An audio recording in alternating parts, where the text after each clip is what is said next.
Good evening, everybody, and welcome to the Committee of the Whole meeting of Fernie City Council held at 6:30 p.m. on May 21st, 2024.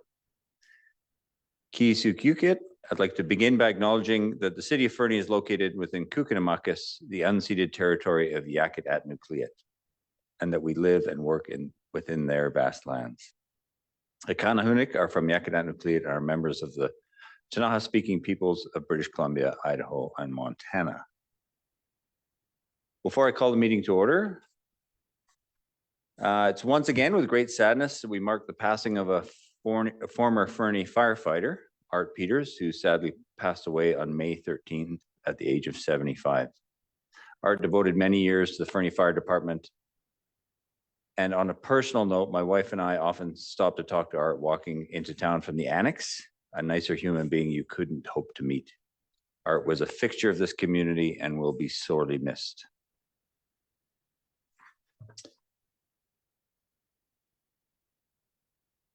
A couple of more notes to make this meeting public work. This is Public Works Awareness Week. And to mark that, we at the City of Fernie have the equipment showcase at 4 o'clock at the Aquatic Center, and there is a free swim at 6:30 on Thursday, May 23rd this week. So please join us for that.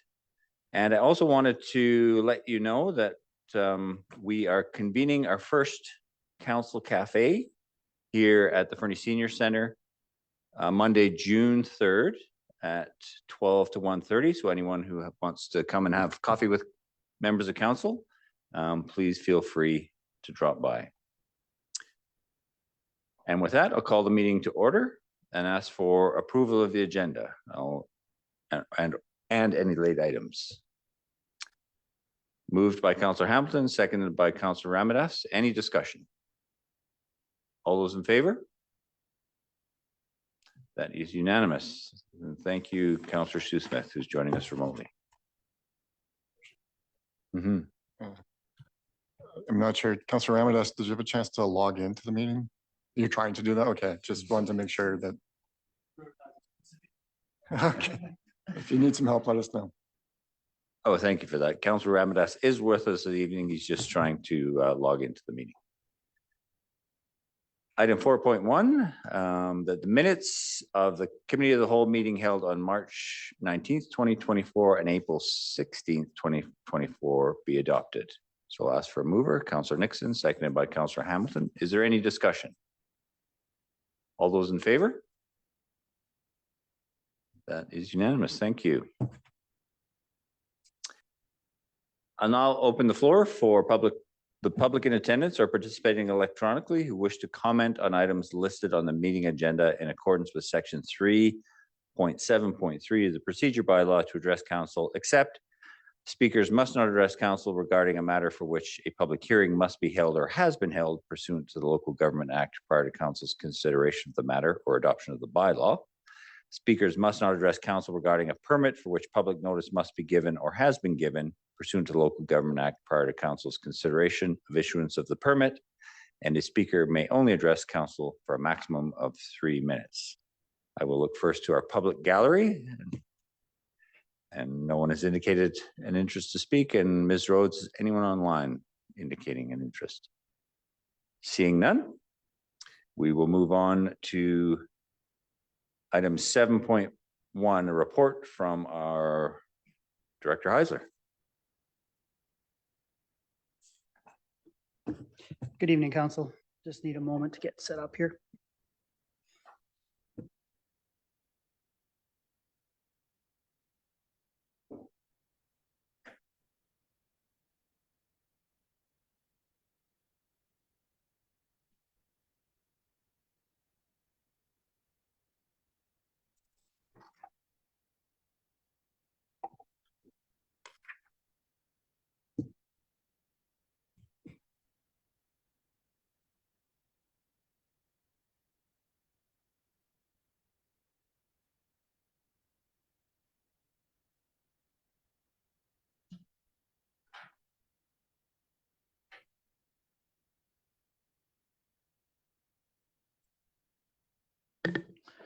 Okay, if I did this rightly, we should be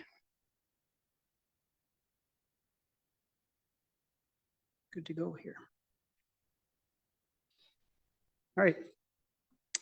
We're here tonight to talk about specifically the 2023 roads project and the engagement taken on that.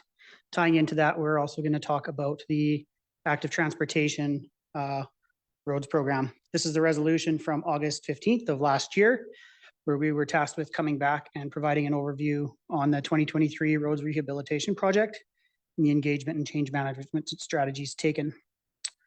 So this is kind of the flow going through it. We'll go through the active transportation master plan, the engagement and the development of that plan, and then into the actual 2023 road design elements and the engagement taken for last year's program.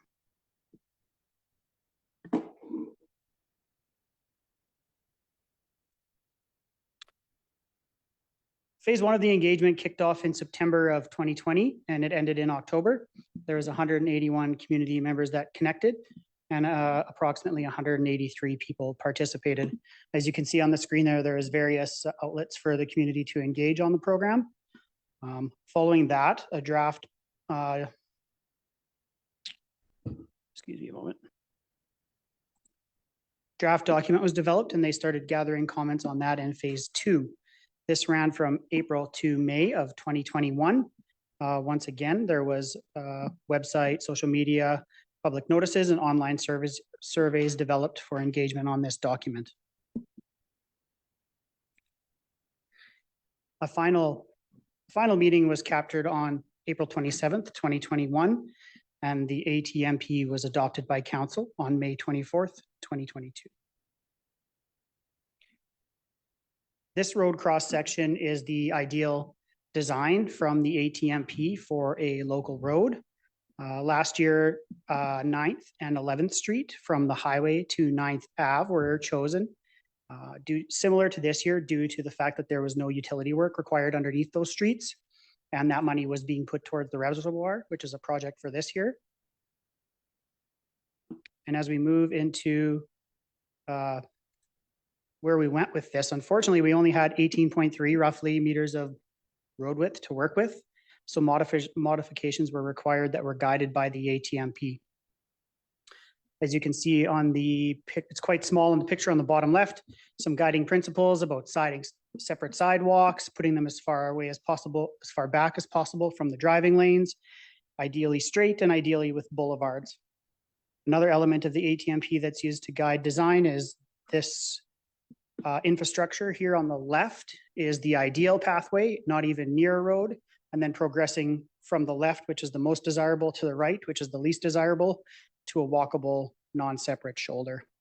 We're kind of living in the second and third from the left right now with our last few projects, which are enhanced separate sidewalks and separate sidewalks. Using these philosophies, this is the general cross-section that was designed. One sidewalk had to be dropped from one side. However, we retained the boulevard and the sidewalk was up against the back of the road right away, getting it as far as possible away from the driving lane and allowing for snow storage on both sides of the road.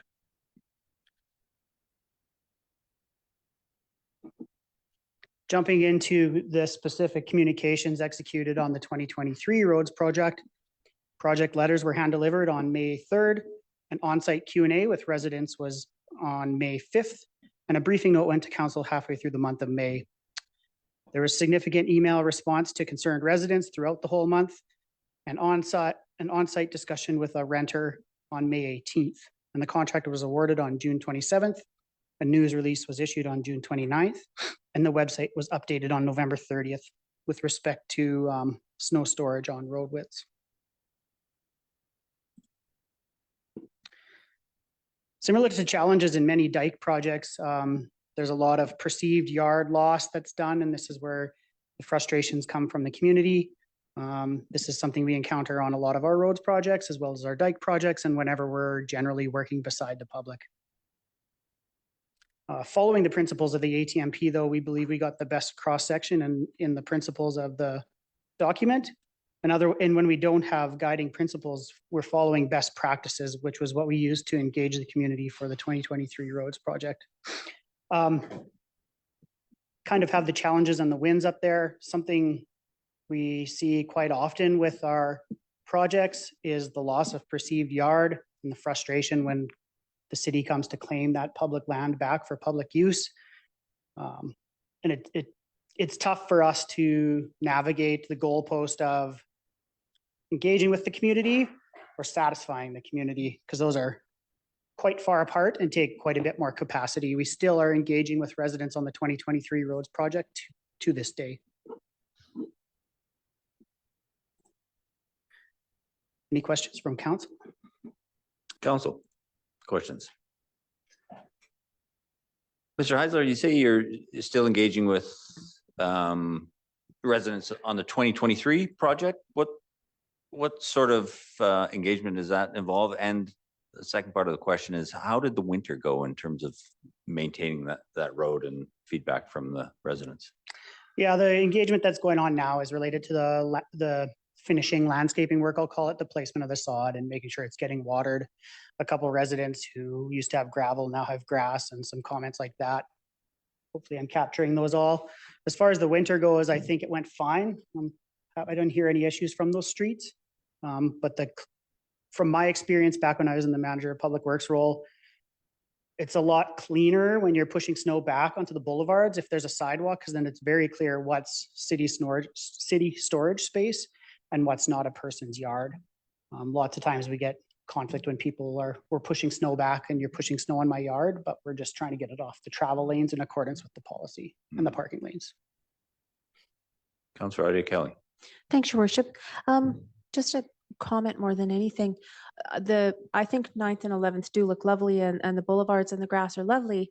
But in light of the fact that we're facing drought, I was kind of wondering about that and watering, etc. You know, how are we sort of going to mitigate that? Yeah, through to council. I mean, with the policy that'll be coming forward to council on June 11th, there's still an allowance to water grass up to a certain point, and on through the stages, increasingly more restricted days, but it's not like we're cutting off lawn watering completely. Anybody who's planting lawn or maintaining lawn should do so in those earlier months when we're not quite into the dry months of the summer. I'm not sure if that answers your question. Are you kind of going around, should we be putting any grass on boulevards? Yeah. Fair question. Councillor Ramirez. Thanks, Your Worship. I know, Director, in the report, you've mentioned that, you know, if you were to hand deliver mails as well as send a mail, it takes a lot of resources from the staff, perhaps. Have we thought about maybe just slipping this into a utility bill or, you know, tax, property tax communication with those owners instead? Yeah, through to council, I can't speak to specifically targeting areas with tax slips. I'm not entirely sure how that works. Sure. If I may jump in, the timing may not be right as well. We engaged last year during pre-design, and that was May. This year with our sidewalks project, we've just had the quarterly tax go out. So, and because it is only a few streets, it would be actually very difficult to pull those out of that stream of mail and put those notices in those select ones. If I may speak to one of the conflicts that arose from last year, I think it was a communications issue between the actual homeowner and a renter of that property.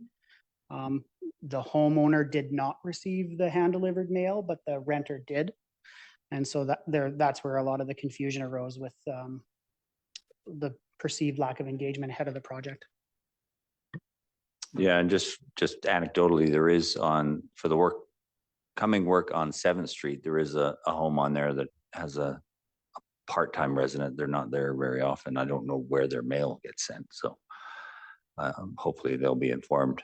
But I do recognize the challenges of getting word to everybody. And I also recognize from the resident side, the feeling of losing a good portion of what you thought was your lawn. As no, you know, it's city property, and having suffered that myself on 9th Avenue, I eventually got over it. Will we, and sorry, because we've included the this year's project as well in part of the conversation. And I can't recall, Ms. Lyon, will we achieve the same width of sidewalk on 7th and 9th? I believe this year's sidewalk will be 1.9 meters wide. I think last year was 1.8 or 1.9. I'd have to check, but Okay. within 10 centimeters. But the target is the same width. Exactly. Thank you. Yeah. Other questions, observations from council? There is, and sorry, there is somewhere in the report, I apologize, where we wonder aloud, I guess. We don't have a guiding policy to formalize engagement on capital projects. Is that something, and maybe that falls to corporate services, I don't know, is that something we will develop? From our perspective, ideally, a policy would be great to guide us, but however, stepping back and understanding the scope of all the priorities we have, I don't know where it would exactly fall. Yeah, no, that's absolutely fair. Mr. Boranowski. The civic engagement framework is an item in council's strategic plan, and it is on the books to be developed. It's a little delayed because of the actual day-to-day communication and engagement work that our communications manager has been undertaking, just the volume and nature of the capital projects, consultations underway. But it is a priority to get done as part of implementing council's strategic plan as well. Thank you. Likely not this summer season, though. No, fair enough. Yeah. Good. Any other questions from council? Councillor Shoesmith, in case I missed you, did you have anything? No. Oh, Councillor Ramirez. Just an observation, Your Worship, just going through the steps here, I feel like this is comprehensively done. I did not have the full view last year, this time when we were doing 9th and 11th. Yeah, this was a good report. It feels like our communication is quite robust, so Yeah. thank you for that. Yeah. Good. If there's nothing else, thank you very much.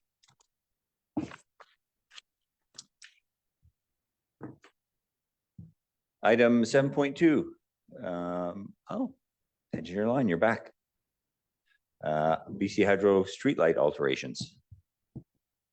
Past tense. Thank you, Mayor and Council. I'll just set this up.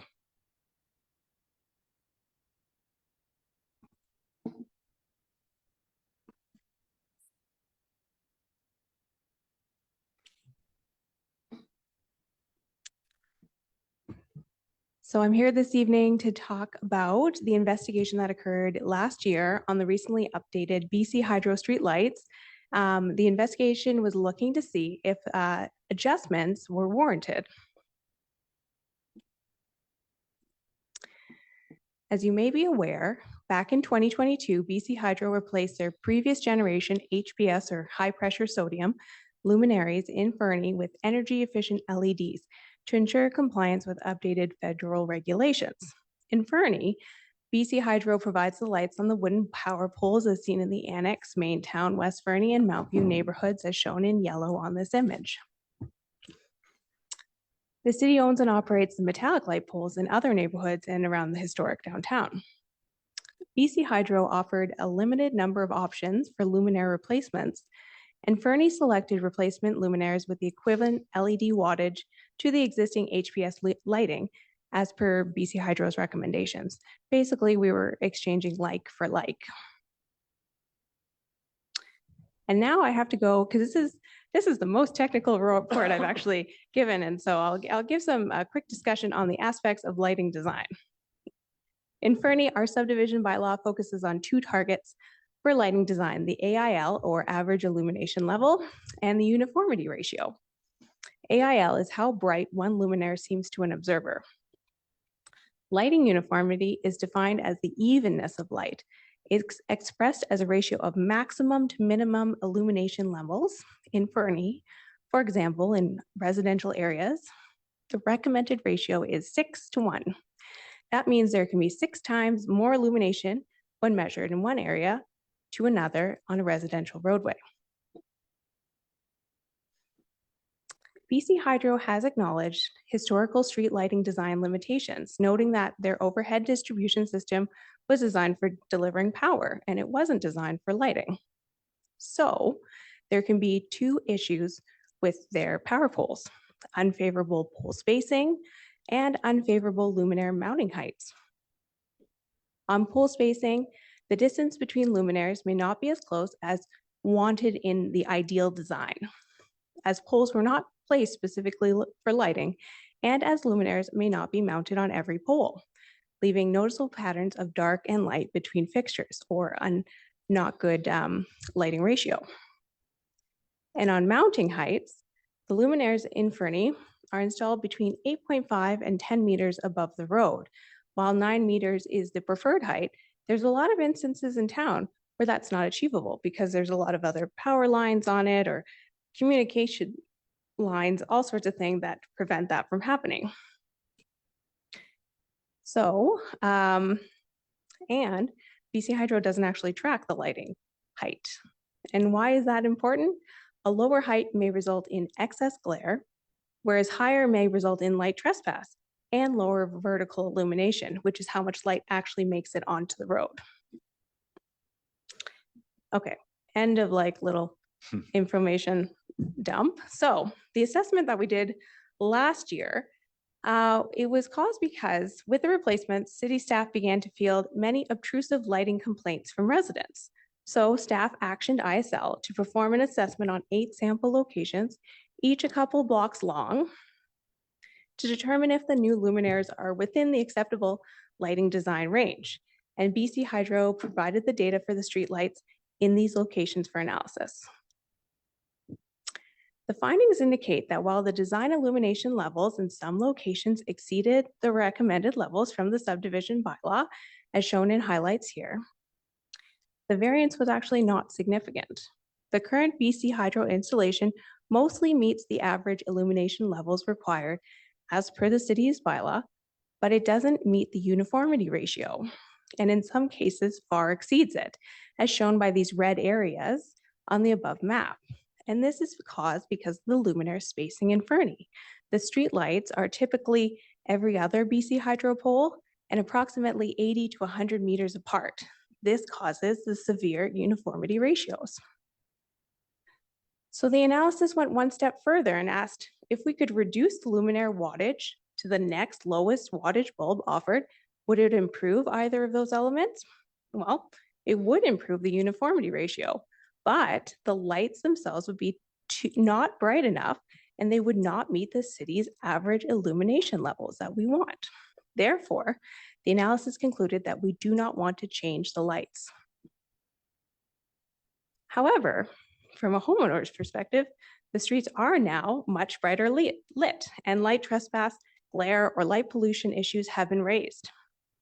And that comes from that the old lights, the HPS lights, were likely operating at 50 to 60% brightness due to light loss factors. And light loss factors account for the diminishing lighting provided by older aging luminaires or dirt accumulation on the luminaire surfaces or other maintenance that is or is not done.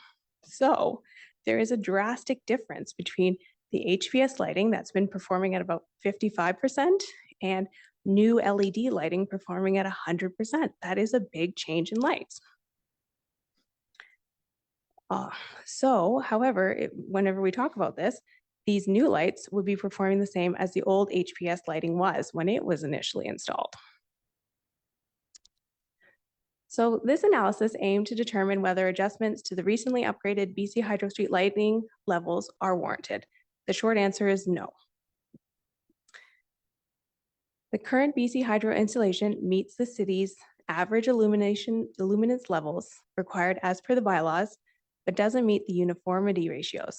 But if we reduce those wattage of those bulbs, to improve the uniformity ratios, then the average illuminance doesn't meet the city bylaws. So with its existing lighting design, we don't recommend changes.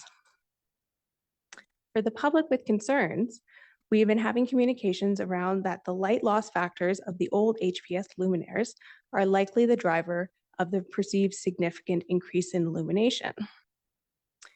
There is no further action planned at this time based on this report. But should staff wish to improve the severe uniformity issues or brightness of specific luminaires, Given that the mounting heights and the pole spacing is fixed and that BC Hydro only offers a limited selection of alternative luminaires, we must collaborate with BC Hydro to undertake what would be experimental improvements on specific streets. This could include things like lighting studies to determine if, for example, mounting additional luminaires on that every second pole would actually improve things and we could reduce the wattage of the entire street, or if rotating specific luminaires or extending the support arm would improve one specific pole. But all that would be funded by the city. And that's all I have. Thank you, Engineer Line. Comments from council? I have a couple of questions. I can certainly appreciate that I love how we call them luminaires instead of just lights. I can appreciate how the luminescence of the things declined over time for any number of factors. Probably efficiency of the bulbs and the lenses were fogged over time. Do LEDs themselves typically, do they decline in radiance over time? If I may, yes, they do. Not nearly as fast as HPS, but they do suffer a decline, light losses throughout their life. So we will see a sort of or probably not notice, but there will be a similar, maybe not as linear but a decline in radiance from these new bulbs as well. Yes, there will be. Okay, thank you. And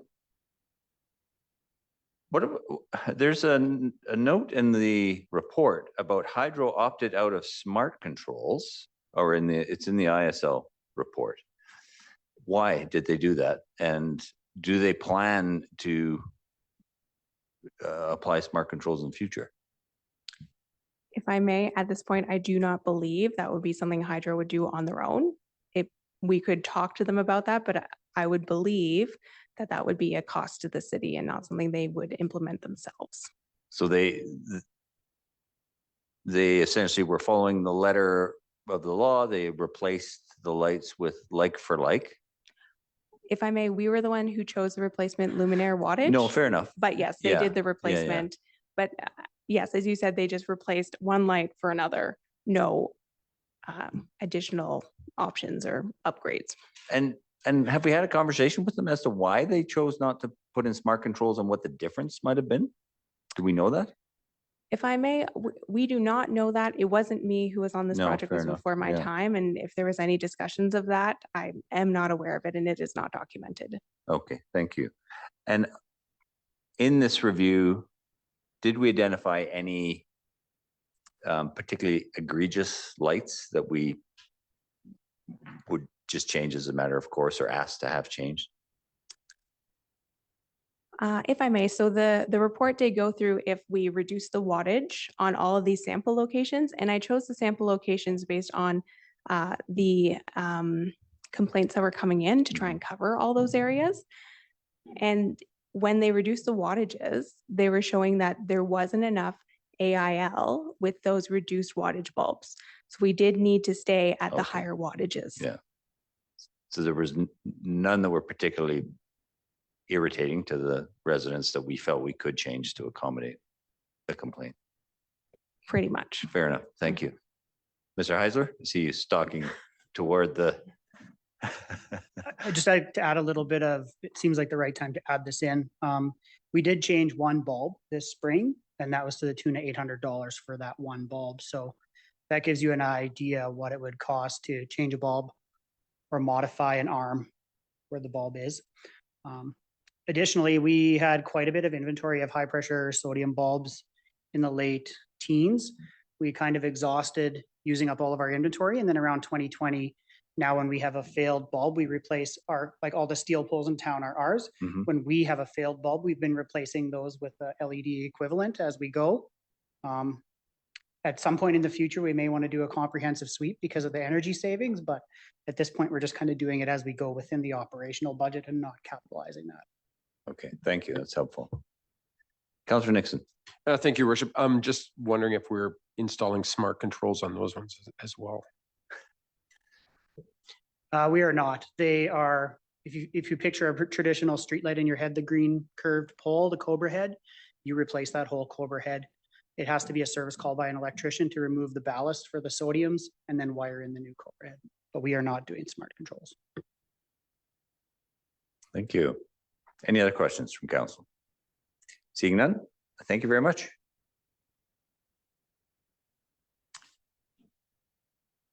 Brings us to item 7.3, a report from our manager of Public Works on the West Fernie Winter Operational Plan.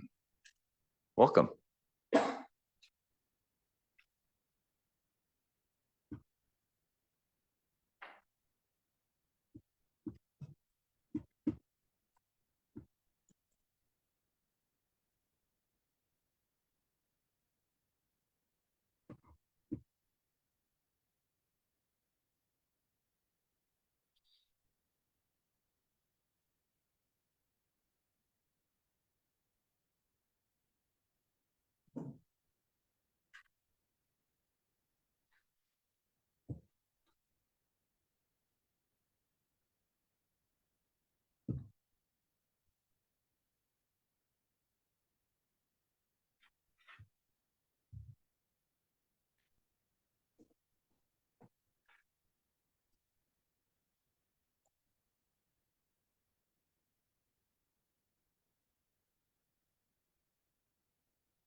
Good evening, Council. I'm here to present the West Fernie Winter Operational Plan.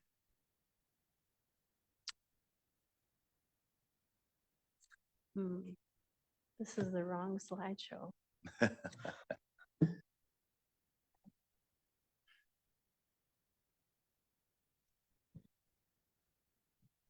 Yeah. Your Yeah. worship, could we ask for a minute recess to just get sorted out properly? Sure, we'll take 5. Thank you very much. Thank you. Thank you, Ms. Rhodes. I do have it on there, yeah.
Welcome back.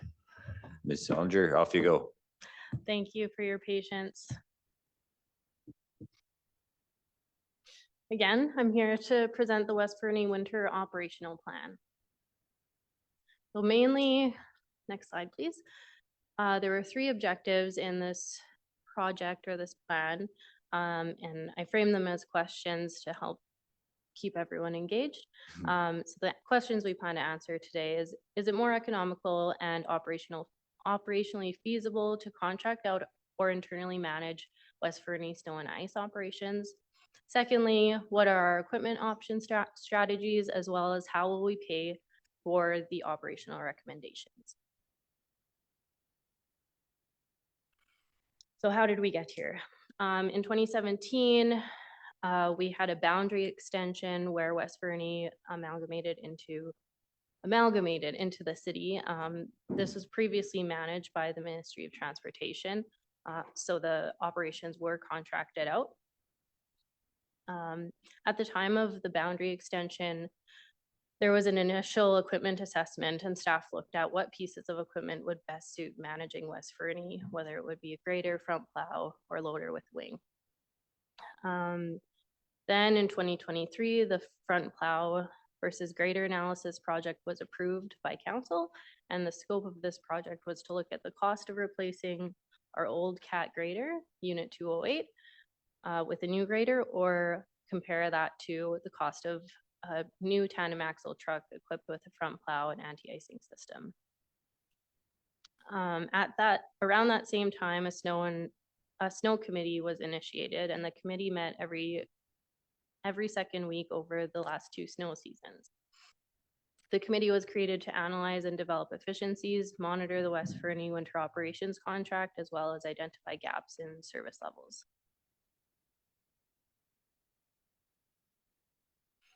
So what was considered in the project? We looked at the required level of service as prescribed in the snow and ice control policy. The question that we asked was, are we meeting the required level of service in West Fernie with the contractor? Next, we considered financial considerations, the cost of contracting out services versus managing them internally, and again, the cost of the equipment. The front plow versus grader analysis or project kind of led into this West Fernie operations project, with asking what equipment could be used in West Fernie and what makes the most sense for this area of town. Personnel and staffing was also looked at. Could we meet the required level of service with our current staff? And lastly, we looked at anti-icing. As climate has been changing in Fernie, we asked is anti-icing a sound operational fit for our community at this point? So level of service. From 2021 to 2024, we did have an external contractor assist in the snow and ice operations in West Fernie. The contractor mostly performed belly plowing and plowing with a loader and sanding. The contractor rightfully had other priorities, and with unpredictable weather and timelines in the snow and ice policy, our prescribed level of service could not be met. Internally, we supplemented the requests for service coming in, the drainage issues, widening the roads, and emergency sanding. So after the analysis, we found that West Fernie had not received an adequate level of service compared to the rest of the city. Some financial considerations, $115,000 is operationally budgeted each year for West Fernie alone. And in 2023 to 2024, we spent about 60,000 of that. 2022 to 2023, we spent 105. And in 2021 to 2022, we didn't have enough data due to the contract restraints. Sorry, Sasha. Councilor Hamilton. Thank you. Given that the 2023, 2024 numbers only till the end of February, and we're now in May, do we have a ballpark for what the rest of the year looked like? Are we going to be hitting that budget number? Or are we going to be significantly under? We didn't have the contractor come out since end of February. And so to look at that day to day, belly plow and sanding by the contractor was $1,788 a day. And when we went out and did a trial, it was about $900 a day with our operators and our equivalent cost of equipment. And our equipment analysis, the front plow versus grader project was a pretty short and easy. We went out to get quotes for what a new tandem axle would cost us with the front plow and the anti-icing, and that was $510,000, and then a new grader was $550,000.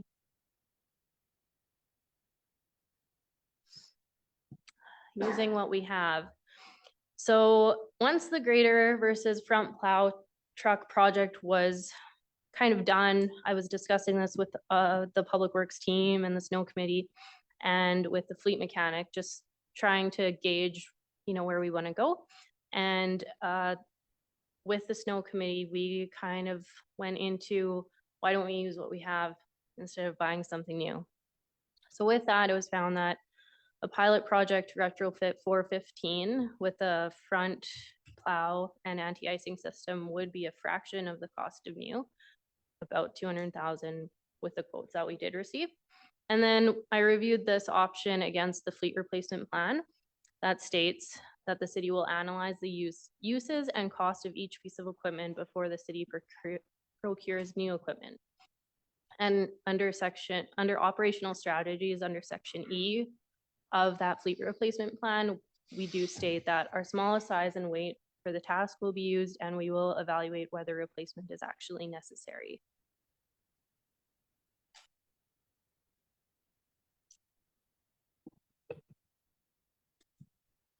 And on to anti-icing. With the consideration of anti-icing, Main Roads has offered to supply and deliver brine for this project for 80 cents per liter, and has also offered to assist as a resource for the change for this added service. Anti-icing,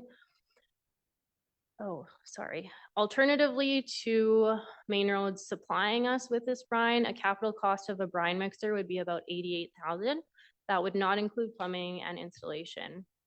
The brine mixer would have to be plumbed and stored inside, and this is an option for future consideration if we do want to create our own brine. Anti-icing will allow our operators to preemptively manage the change in climate and the change in rain and snow that we get and the freeze thaw that we get throughout the winter. It's a proactive approach taken to decrease the snow and ice from bonding to the pavement surface. And additionally, anti-icing can prevent from frost forming on the surface. It involves placing a layer of brine on the surface of the pavement before a winter storm has begun. And this is similar to what Main Roads does on the highways already. This is a preemptive treatment that can be used throughout the city, and this is an option that the city of Fernie has not had in the past. Personnel and staffing and qualifications. So this is a big consideration for when you're adding new equipment or replacing equipment. We have to have people that run our equipment. So traditionally, heavy equipment such as graders require more skill than operating a 3-ton or tandem axle truck. And grader training is also more costly than running a tandem axle. Shifting to a piece of equipment that has lower operational barriers will improve our versatility and flexibility with meeting our required timelines in the snow and ice policy. We will need a seasonal operator to internally manage the snow and ice in West Fernie as well. Corporate strategies. Sorry, next slide, please. Corporate strategies and policies. So main two I looked at were the fleet replacement plan and the snow and ice control policy, as this is operational change. The fleet replacement plan states that we will analyze our replacement options as they come up. As I had mentioned previously, we'll procure vehicles and equipment of minimum size according to assessed needs and reduce the fleet size when possible. And we will also choose the most environmentally friendly and economical option to do the task for the job.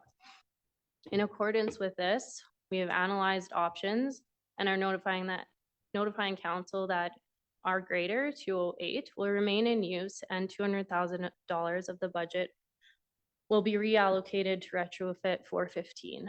This retrofit will allow us to meet the service levels and the timelines in the snow and ice policy. Councilor Ramirez? Thanks, Your Worship. Just wanted to clarify that number. It says $20,000 for 315 everywhere. Is that 20,000 or $200,000? Should be 200. Okay, it's $20,000 through the report. There is in the next slide, I do mention kind of the threshold of which will keep the grader maintained, and that's $20,000.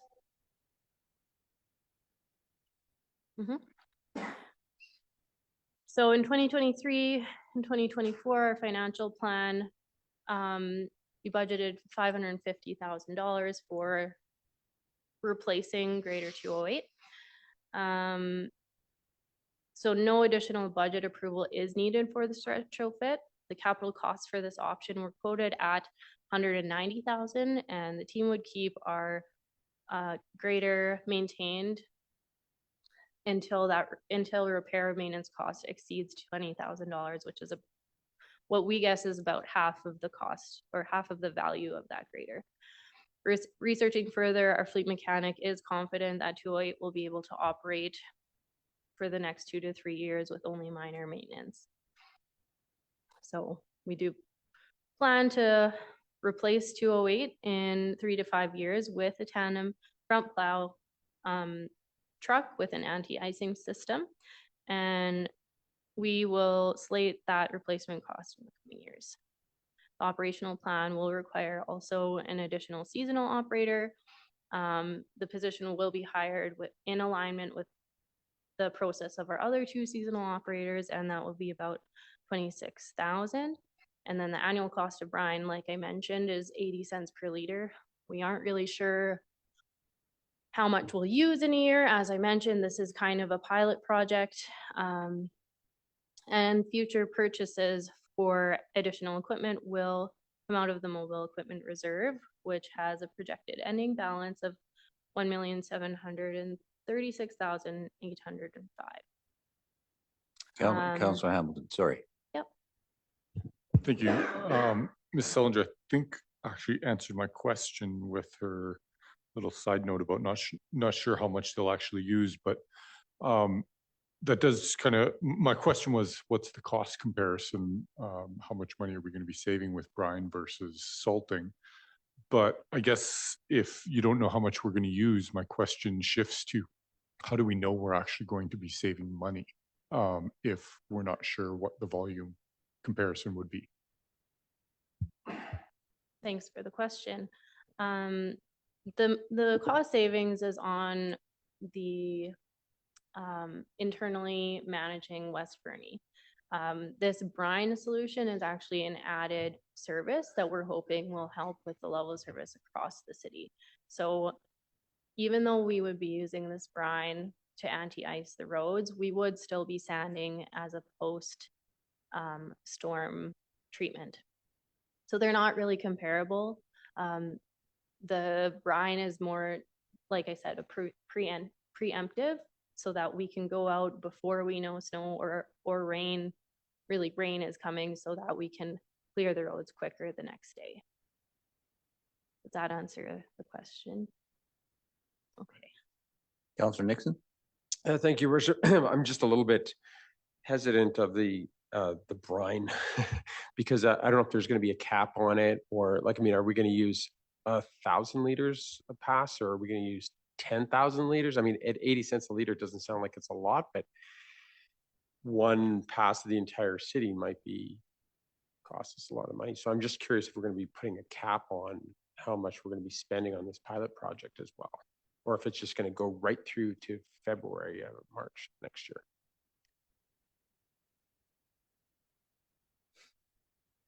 I guess the way I plan to manage this is with our current operating budget. Our plan is also to only use the brine, as a preemptive and on our priority roads like the hills and priority 1 roads. So I can't tell you that there's a cap, but I am capped at our operational budget. Did you want to add? Thanks, Council, for letting me jump in. A couple details to add in there. We procure 1,600 cubic meters of winter sand that's blended with 2% salt. And then we order a little bit of extra straight salt just to have for extreme events. So if we prove that this preemptive treatment of using brine to keep the ice off the road works, we can also, after our 3-year contract, we can start reducing that volume of sand that we procure. Additionally, if you remember the Elko gravel pit, we've been out there and resolving orders and we've tested the sand, and we can probably get a blend in there that meets Modi type A spec.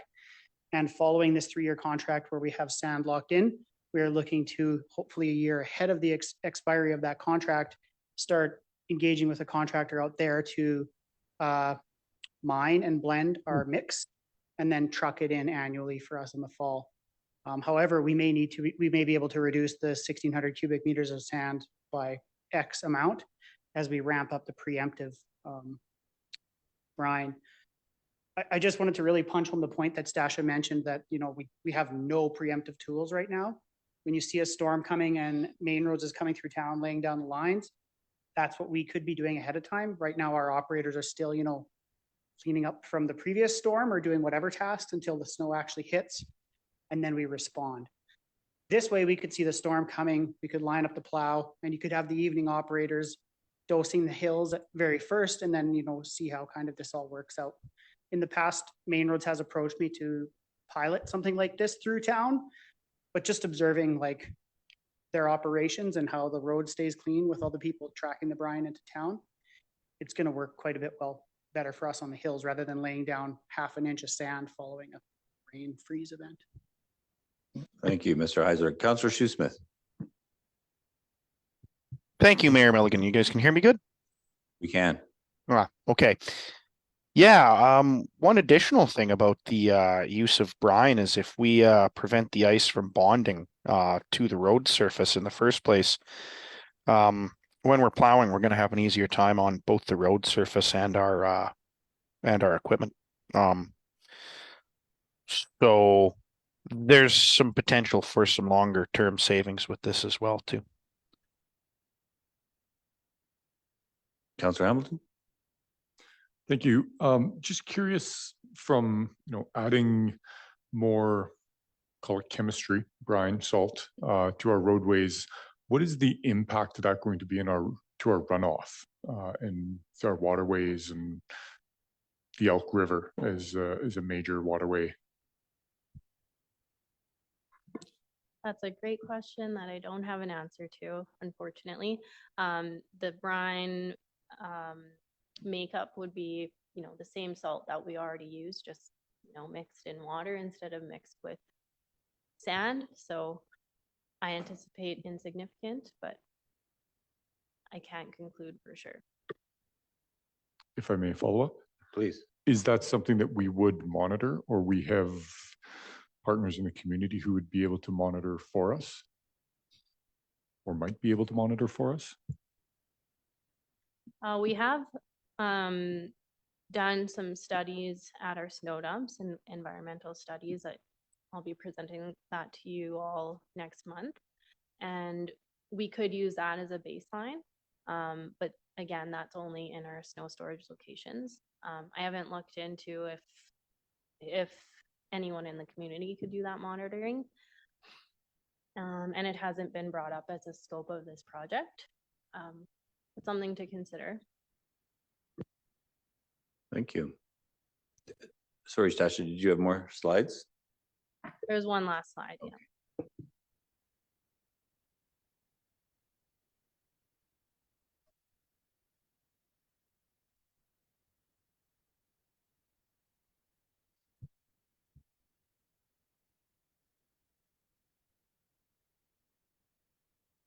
As we've already discussed, the decision to retrofit 415 will result in significant operational savings, especially as it comes to managing West Fernie.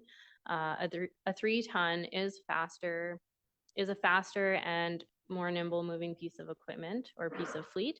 By retrofitting this truck, we not only manage all winter operations internally, but staff will also be able to trial a new operational option at a fraction of the cost.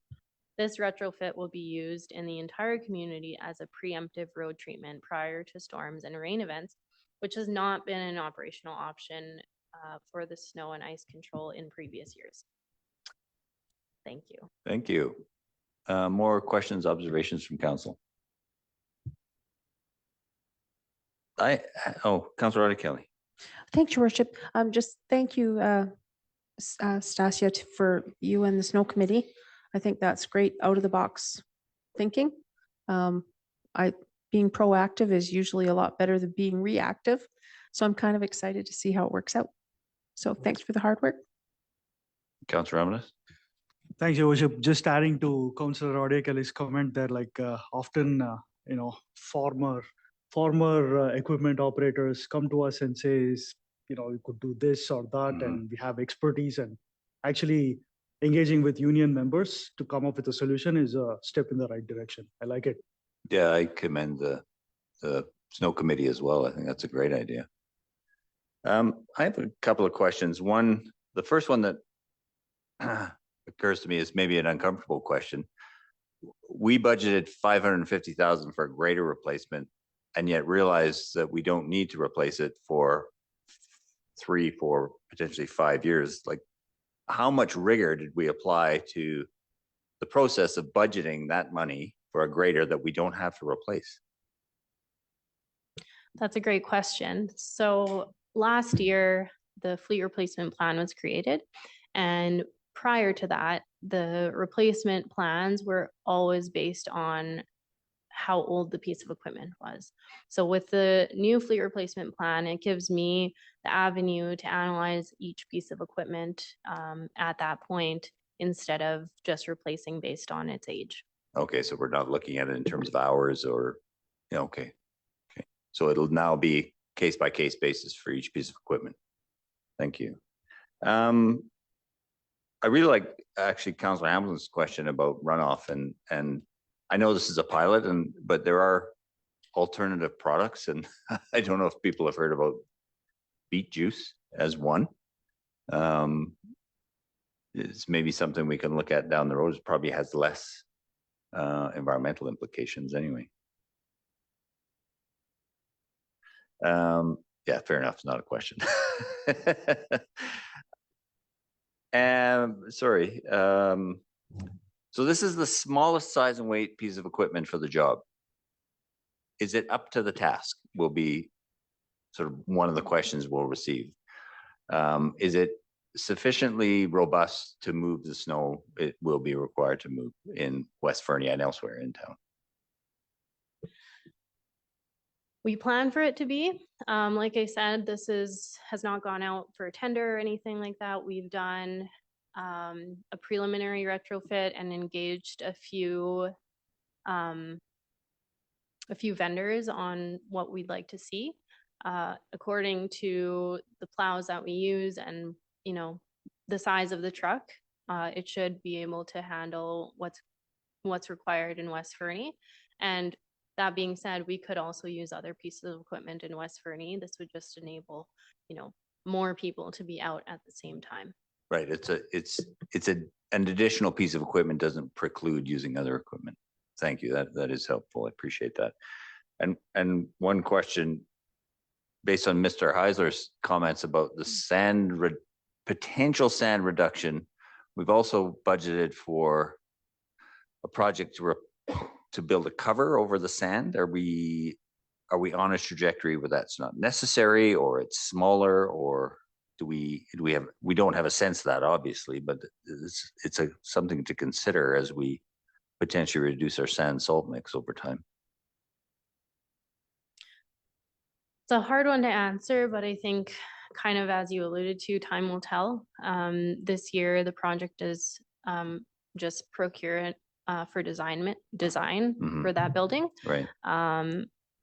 Like the director had mentioned, we are also going to be hopefully mining our own sand. But I would like to see a reduction in how much salt sand we're laying down. As you know, as the manager, it's like after the fact of a storm, so it's not the most effective, but yeah, only time will tell, unfortunately. Yeah, so it's certainly something to keep an eye on in terms of the efficacy of the trial of the pilot, and see, you know, does it then put us in a position to make other decisions based on the outcomes if it's that effective, for example. But thank you. Other questions or comments from council? Seeing none. Thank you, Ms. Dillinger. Oh, I just had one more of course. comment just to say thank you to Foothill Silviculture for their service the past 2 years. We had a closeout meeting with them, and if we're ever in a pinch, they had said they will come and help us again. So thank you to them as a contractor as well. Thank you. Important consideration. Thanks very much. Thank you for that. So we move on to item 7.4, a report from our manager of Parks and Recreation, sorry. Okay. Manager Hill.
Go ahead, Ms. Hill. All Thank right, you. tough part is over. I'm here tonight to update council on the Fernie Aquatic Center hours and staffing. Just to start, before getting into the meat of the presentation, I just wanted to highlight that since July, we have been open 7 days a week again. So that's taken us back to the pre-pandemic operational hours. We've also been able to offer swim lessons again on a more regular basis. Although the numbers are reduced from pre-pandemic times, we have had the Elk Valley Dolphin Swim Club have helped fill this gap with some of their programming, and we've seen a growth in their programming as well as the booking requests from that group. So moving into the current situation, we are looking at reduced staff levels coming up. This reduction in staff availability is due to it's grad time. So there's a priority for a lot of our staff who are casual students to exam prep. There's also a week-long celebration of graduation. So they're busy with other priorities with their education. We have staff that have other jobs as well and childcare demands. So that reduces their availability to come work at the pool. We also have staff that have had pre-approved time off based out of the collective agreement. They've had vacations approved prior to us looking at having a reduced staff level coming up. We've had to backfill some of the full-time staff who've moved on to work temporary positions in our other department in the parks. We have been able to backfill one, but we still have a gap of having a full-time staff position open. We also have part-time staff positions that are open as well. Also, we're facing that people are getting sick, and when people are getting sick, we don't want them coming to work. We don't want them spreading it, but it can be very difficult sometimes in a pinch to try and find someone to cover that shift. Because lifeguarding, teaching swim instructors, swim lessons is a specialized certification. We can't just pick up anybody to teach or lifeguard at the pool. This is going to result in some reduced facility operations. So what we're looking at for June is closing in the mornings, but being open in the afternoon and the evening. So when we were looking at our programs and pre-existing bookings, this had the least amount of impact on those bookings and the programs. In addition to having the reduced staff levels, this impacts the reduced pool occupancy. So our occupancy is based on the Life Saving Society ratios that we follow. So the less staff that we have on deck, the less people that we can safely have in the pool. This reduction is going to have a big community impact. We are looking at this for June, looking at forward to summer. It looks like we'll go back to regular summer operations, but this impact is going to have our reduction in public programming. So we have less lane swim, less public swims. We're not going to be able to offer the aquafit, gentle fit, parent and taught classes in the mornings in June. We have canceled pool rentals. So we've had to cancel the Elk Valley Dolphin Swim Club. They have practices in the morning. We also have to cancel the schools coming in. We have a joint use agreement with the school district, and typically in June, there's a lot of year-end parties that the schools want to have at the pool. Our staff hours. So our front desk is really impacted by the reduction in pool hours. So some of those staff that have a range of say 22 to 40 hours, they're going to have less hours because we have less pool time open.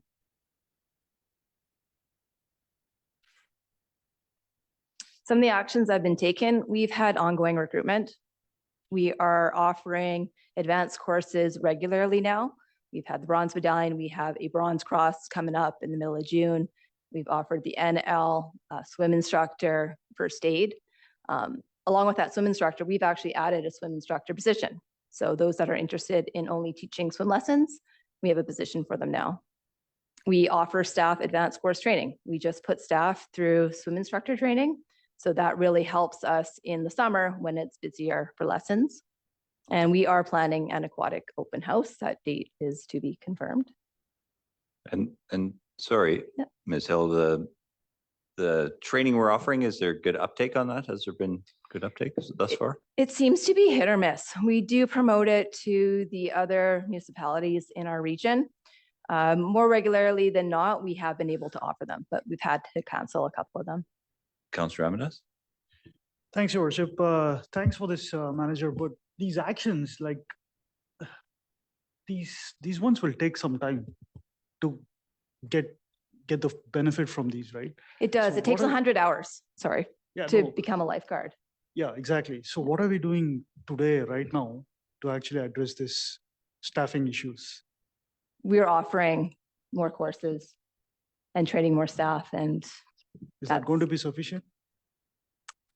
that's a great question.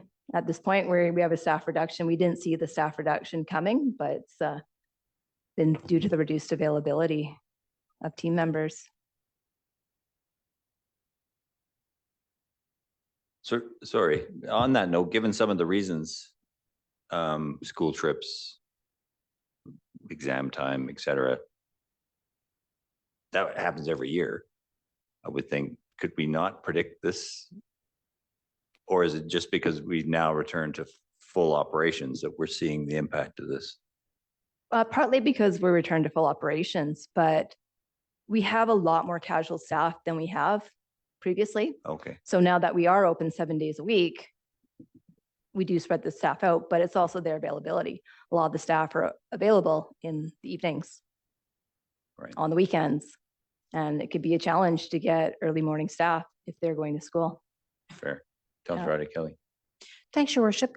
Manager Hill, I wonder if, I know City of Trail last year offered some courses free of charge to attract people because they were having a similar problem staffing their pool.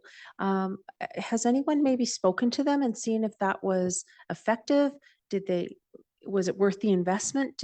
Were they able to obtain people? And a side question does our union, would that kind of thing be allowed within our union collective bargaining agreement? I'm not too sure how to answer the union question.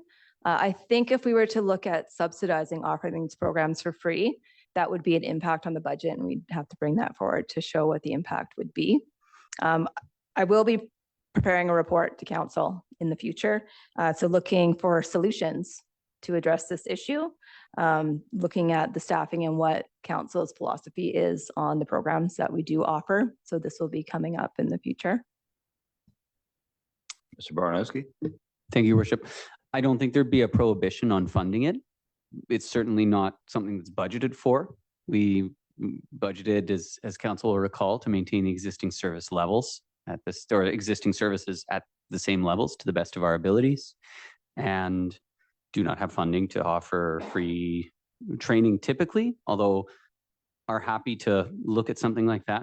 I think part of our challenge, and Ms. Hill touched on it very lightly, is when you have a few full-time employees and one posts into a labor position seasonally and one is covering a leave, all of a sudden the core of your department at a small municipality is simply not available. And so it's tricky when that happens to find fully trained specialized employees, as Ms. Hill notes, but it certainly is not the level of public service in terms of the operating hours that we want to offer, which is why we're presenting on some of these actions being taken right now. Appreciating Councillor Ramadas's comments. These take time. Absolutely. Yeah, it does beg the question, like there is some savings if we are closing for certain periods. There is some savings that could potentially offset, to Councillor Audia Kelly's point, the cost of offering training sort of for the community generally. If I don't know that it certainly wouldn't pay for it 100%, I doubt, but there is some savings there that we could, slide the budget over. It strikes me. Councillor Ramirez, did you have a question? Sorry. Actually, I was kind of echoing what you were saying, Your Worship. Sorry if I'm repeating myself here. Like it's just that many of these, if we go back to the previous slides, those are all like known issues, right? We should have planned for it better, knowing fully well that we have a casual staff. There will be, summer holidays coming up and all those things. I'm just struggling to understand like what went into the planning there, and if we had, it comes as a surprise that we did not anticipate that this would happen, right? And even in terms of quantification, right? Like of all those three items, which is our biggest factor right now? Is it the lack of permanent staff, or is it illness, or is it, what is it? Like I'm struggling here. The recruitment has been ongoing pretty much since I've started working for the city. So for almost 2 years. And I know the city of Fernie we are not unique. This is national, that there is a lifeguard shortage coming out of the pandemic. Predicting that we would be losing 2 full-time staff, that was not a prediction that I personally foresaw, with staff switching to seasonal positions.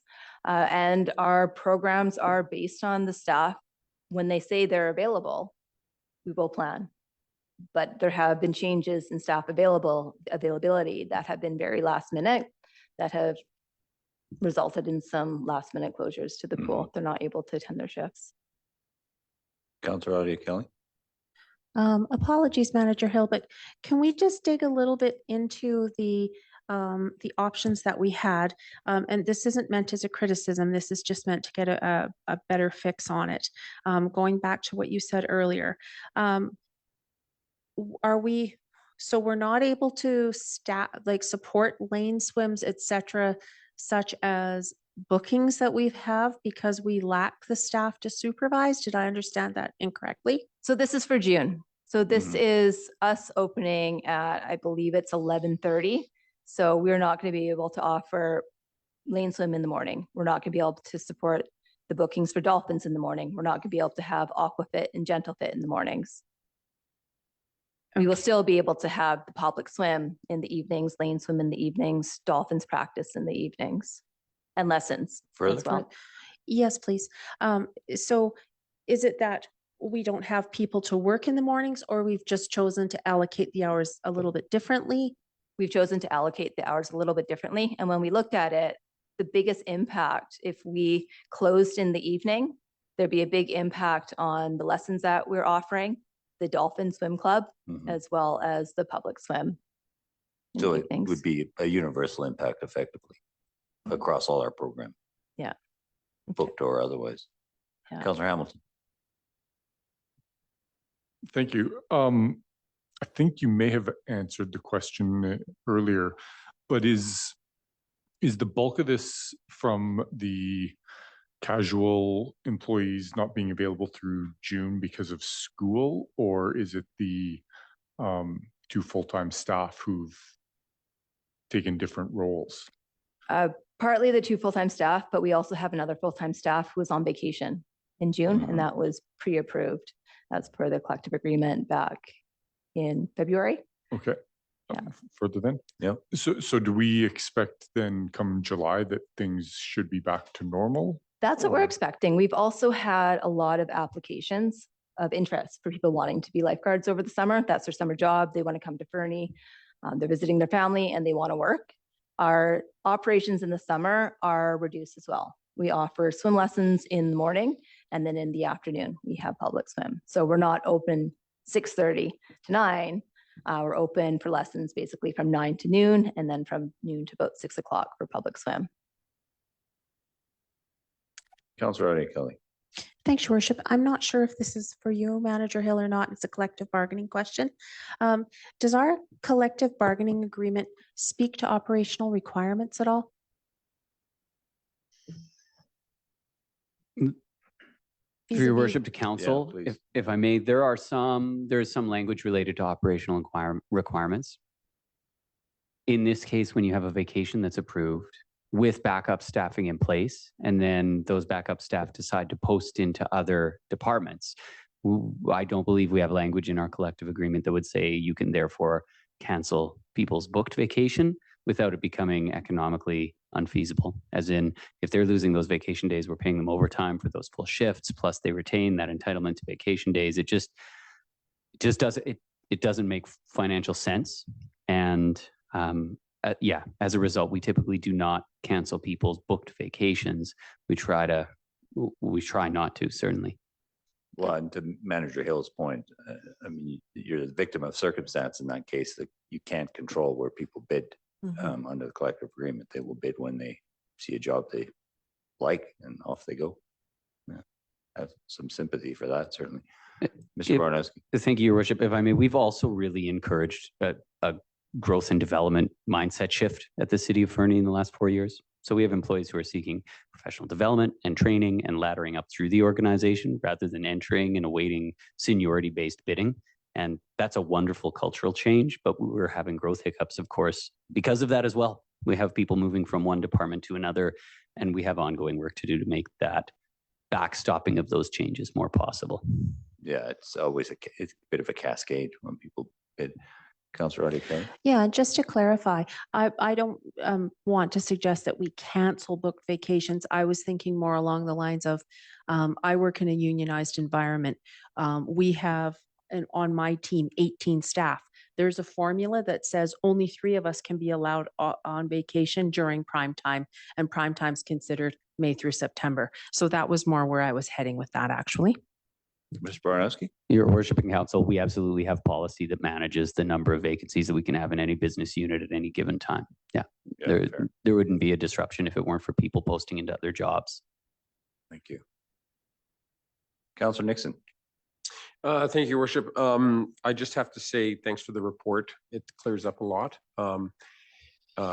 I know that it's not just the aquatic centers that are having issues, it's the schools. I'm probably into the Fernie Secondary 2.5 times a week, 3 times a week. I'm not a teacher, so I totally understand it. And I sympathize with you for June. It's a pinch point for sure. And I think all these options that you're putting ahead in front of us are going to be, hopefully in the long term, they'll be good. I thought about doing the, I think about offering programs for free, but then it comes down to people take the programs and then they move and they go away to university, or it's almost, you don't want to indenture people as well, right? So that's a difficult situation to be in. So thank you. Thank you. And if we did look into that type of program, offering it for free, there'd have to be some sort of agreement in case they did decide to get their certifications here. And then let's say they go to school in Calgary and and we put that funding towards them and then they leave the community. So there'd have to be some sort of agreement made if we went that route. And I just want to highlight on the recruitment too, like we have made strong efforts with recruitment in terms of going to the schools. We advertise it in the paper. We send job opportunities to the school. We send it to the College of the Rockies as well. So And sorry, you said you are getting a good response. I know we did the open house last spring. Yeah. We got a couple staff from that. So we're planning another one. We just need to confirm the date as to when that's going to Okay. happen. Councillor Hamilton. I'm good, thanks. Okay. Councillor Shoesmith? Thank you, Mayor Milligan. So the user groups that had planned on using this, and are no longer able to, have we done or said anything with them or made any effort to, what's the word? Words fail me. Any effort to like make this right for them? I mean, a lot of people were planning on and depending on using our facilities here. We do have a cancellation policy. So if we cancel, then they get full refunds, which, I mean, that's not going to make up for the swim time. We do try to find a balance. Our pool is full in terms of the demand from the community for public programming, for swim lessons, for the dolphins, for the school. We are maxed out, and it's really trying to find that balance. And what is the priority? And that will be partly in the report coming forward for council's philosophy on the public programming that we are offering and how we book it, but also to when things get canceled. Yeah, no, I appreciate that perspective. It is ultimately a public facility paid for by the taxpayers of the community. Yeah. And as such, you know, without seeing your report, my instinct is to say public programming receives priority. Because that's effectively who's paying for it, and it needs to be available to everyone in the community. So yeah, I would look forward to your report to understand that more clearly. Councillor Ramirez.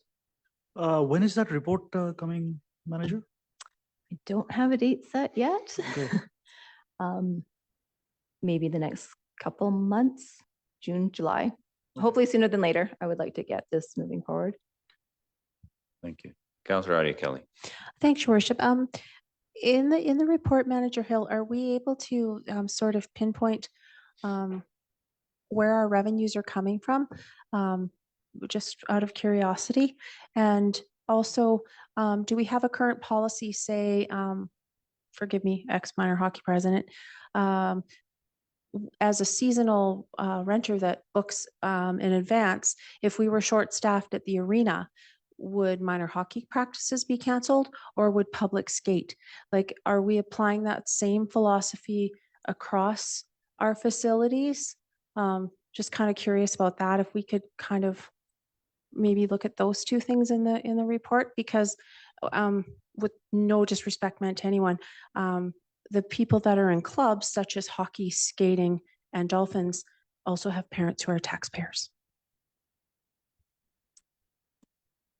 And I know that quality recreation, we're to make it available to everyone. So we really do need to find that balance between the public programming for people that just want to come in for a public swim, as well as the groups and organizations that run their programs privately out of the pool. So it's really trying to find that balance. Yeah, there are a suite of users all who need access to that facility. It's understanding, yeah, how we balance that, to use your language, Manager Hill. I think that's exactly the right perspective, particularly when we're short of resources. Councillor Nixon. Thank you, Worship. Just curious about the ratio. I know that these are major rules. We don't want people drowning there, but what are the ratios for just out of curiosity, for lifeguard to participant? Off the top of my head, I have a little cheat sheet next to my desk, but it's about 1 to 40. So you can have 1 lifeguard with 40 patrons in the pool.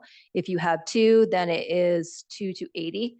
We also have to factor in that a lot of our lifeguards are new. So if we do have a group of people coming into the pool who have a lot of young kids who are rowdy, or we notice are poor swimmers, we will reduce that for the safety of the pool.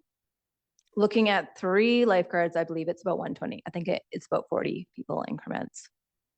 Councillor Hamilton. Oh, sorry. Do we look at the inverse of that? If we've got a bunch of individuals in the pool who are clearly very good swimmers, that they maybe don't need 2 lifeguards? No, that would be breaking our pool safety plan. And if something did happen to that really good swimmer, if we weren't following that safety plan that we put in place to have our permit, we would be liable. Yeah. Councillor Nixon, sorry, further? Thank you. I'm just going to kind of explore that as well. I knew that was going to be kind of the answer to that question, but it was, I'm just curious if coaches and stuff like that, if they fall into that realm, if there's any, I know that they're not part of, our facility, but they're watching their swimmers all the time. I don't know how many coaches there are because I was never a dolphin. I was more of a floaty guy. And so Water wings.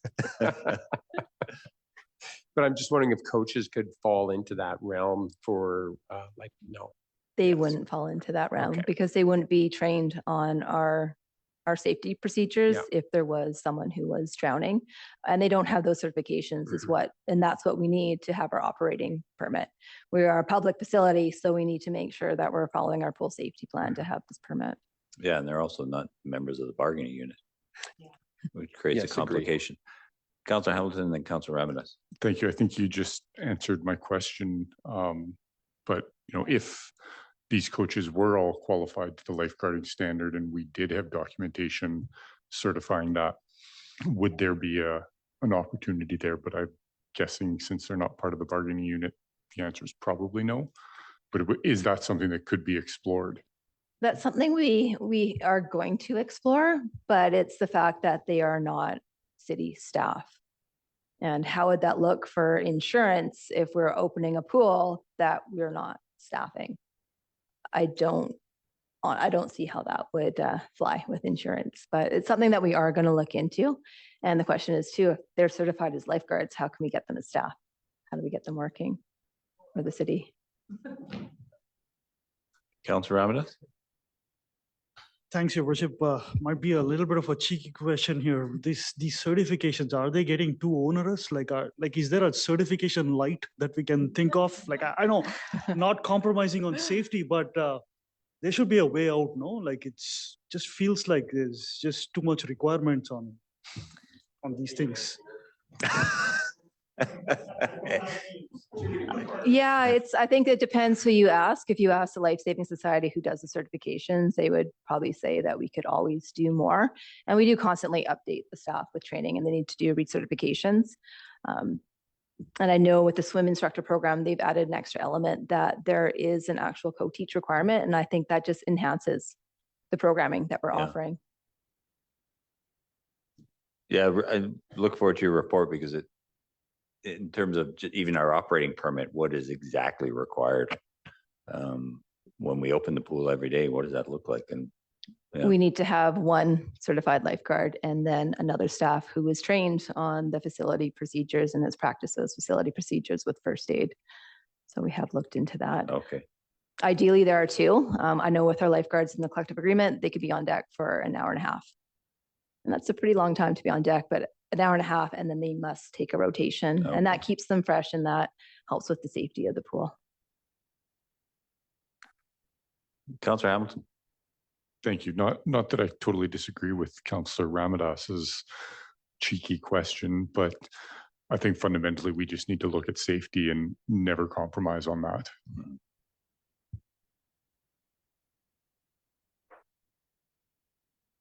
All right, so our next steps, we are going to continue to offer advanced courses. We're trying to offer as many as possible because we need to train people in these certifications to have staff.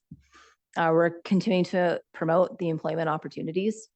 We are going to schedule the aquatic open house. We are reviewing the aquatic staff levels, looking at, included in the report is the feasibility of adding another full-time staff because we do rely heavily on the casual staff.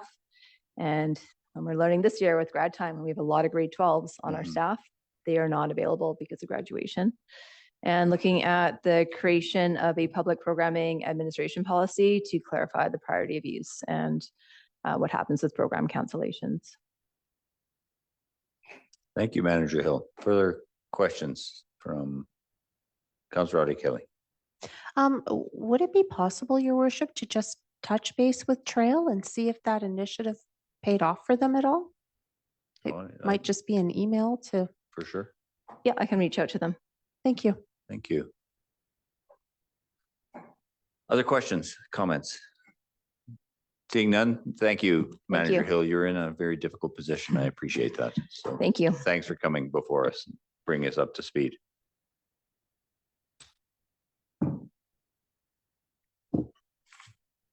That moves us on, sorry, not removes us, but moves us on to the final item on the agenda, which was the letter from UBCM referencing the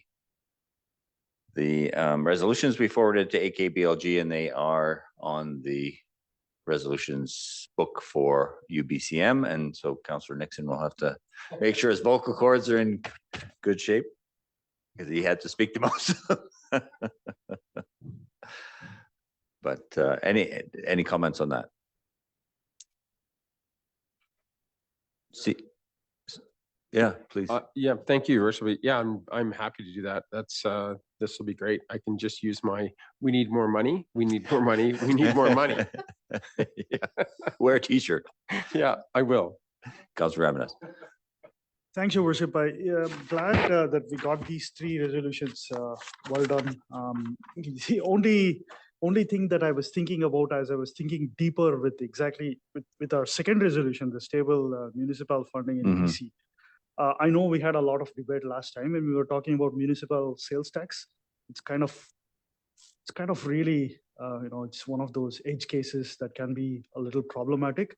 And one thing that I was thinking was, if you had out of province folks doing business here, they would be at an advantage compared to our local businesses.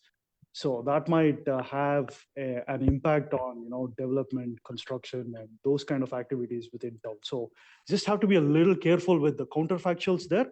The rest of the wordings are good, but just giving an example of municipal sales tax might open a can of worms. Yeah, I don't disagree, but there's numerous case studies to look at. And as I understand it, Niagara-on-the-Lake Mhm. has a municipal sales tax for that very reason, for local municipal funding. But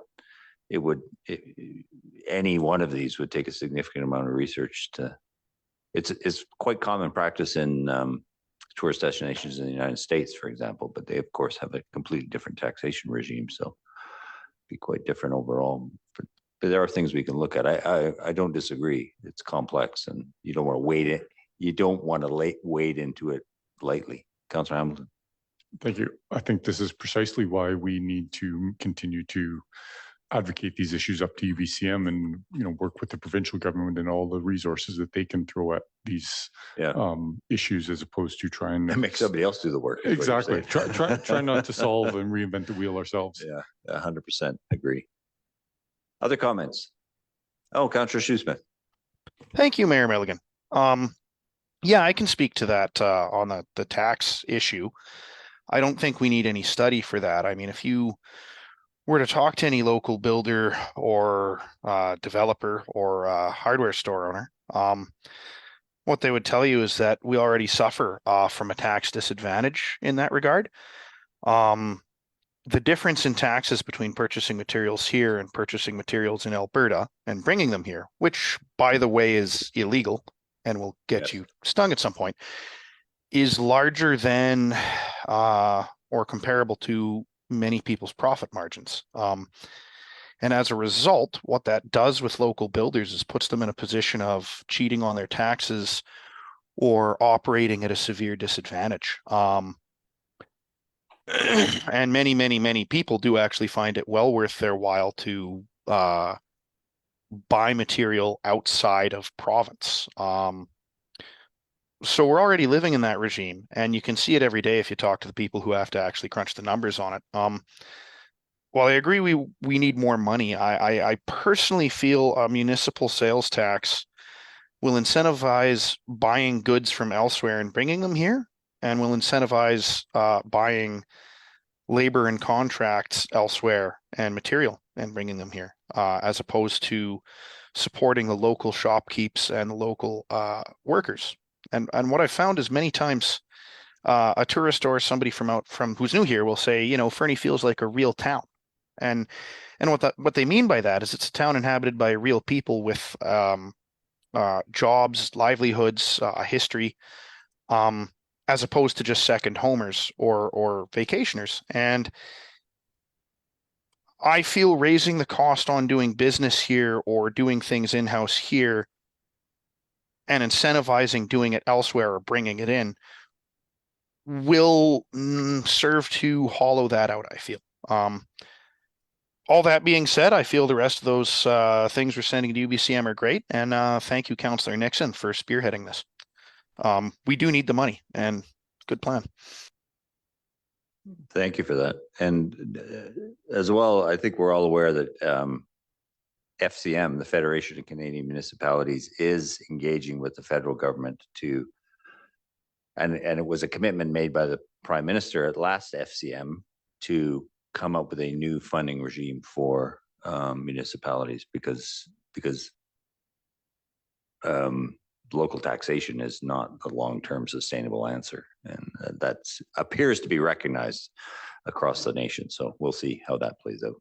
Councillor Nixon. Thank you, Worship. Was it 1% of GST across the board? That would solve our problems.